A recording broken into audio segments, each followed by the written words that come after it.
ছবিটি একটি সোনিয়া নামের একজন মহিলাকে দেখায়, যিনি যার একটি ভয়াবহ স্বপ্ন আসে এবং তার চোখ খুলে যায়। সোনিয়া তার স্বামী ও কন্যা ভ্যালেটের সাথে এখানে থাকে। তাদের বাড়ি শহরের মাঝখানে ঘন জঙ্গলের মধ্যে। এ কারণে সোনিয়ার এখানে প্রায় একা একা মনে হয়, কারণ তার স্বামী ডাক্তার, তিনি কাজে চলে যান।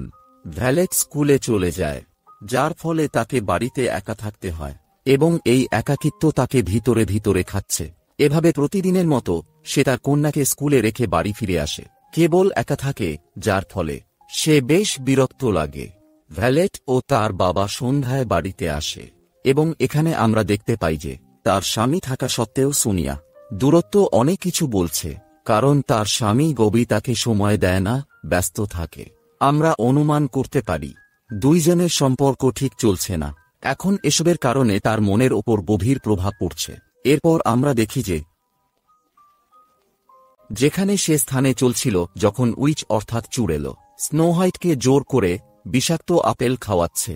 খাওয়ার পর সোনিয়া তার ছোট্ট ওয়ালেটকে ঘুমাতে নিয়ে যায়, যেখানে ওয়ালেট তাকে কথাগুলো বলে যে আমি চাই ইভা আজ রাতে আমার কাছে আসুক। কিন্তু সোনিয়া মোটেও বুঝতে পারে না ইভা কেমন। তাহলে ওয়ালেট তাকে বলে যে ইভা আসলে তার বিছানার নিচে থাকা একটি পুতুল। বিছানার নিচে দেখলে সোনিয়া একটি পুতুল পায় যা তাকে একটি মহিলা দিয়েছে। শুনে সোনিয়া বলে যে অচেনা লোকদের থেকে কোনো উপহার নেওয়া উচিত নয়। এটা বলে সে পুতুলটিকে সাথে নিয়ে যায়। শুনে সোনিয়া দেখতে পায় যে সে এখানে মোটেই খুশি নয়। যখন সোনিয়া তাকে বলে যে আমার মনে হচ্ছে এই বাড়িতে কিছু খুব খারাপ হচ্ছে, অর্থাৎ মা তাকে বোঝাচ্ছেন যে সবকিছু ঠিক হয়ে যাবে, টেনশন নেওয়ার কোনো কারণ নেই।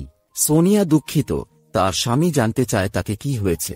সবকিছু বলতে পারে, কিন্তু সোনিয়া তাকে কিছুই বলে না এবং উল্টো সে স্নান করার সময় এটা ঘটে। তার একটি স্বপ্ন আসে যেখানে সে একটি ফুলের বাগানে একটি খোলা জায়গায় থাকে এবং একই সাথে রেডিওতে শিশুদের গায়ক দলের খোঁজ খবরও প্রচারিত হচ্ছে।